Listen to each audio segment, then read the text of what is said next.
বাংলাদেশের স্বাধীনতার জন্য সর্বকনিষ্ঠ যুদ্ধবন্দীদের একজন তারেক রহমান। মাত্র 4 বছর বয়সে কারাগারে বন্দী হতে হয়েছিল তারেক রহমানকে। তার বাবা মেজর জিয়া দেশকে স্বাধীন করার জন্য চট্টগ্রাম থেকে শুরু করেছিলেন প্রতিরোধ আন্দোলন।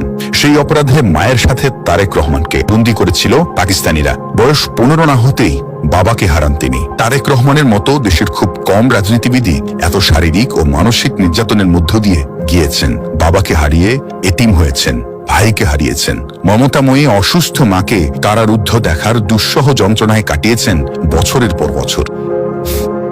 আইনের জটিলতা থাকায় ছোট ভাই আরাফাত কোকোর মৃত্যুর পর তাকে দেখতে যেতে পারেননি তারেক রহমান। 1/11-এর পর যে পরিমাণ অত্যাচার পোহাতে হয়েছে তারেক রহমানকে, তাতে তার জীবন নিয়েই শঙ্কায় পড়তে হয়।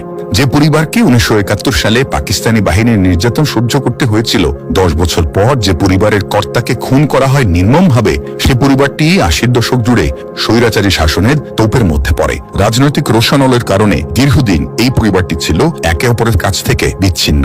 তারেক রহমানের বিরুদ্ধে অনেক কথাই বলা হয়, কিন্তু কখনোই তার জীবনের এই দিকগুলো তুলে ধরা হয় না।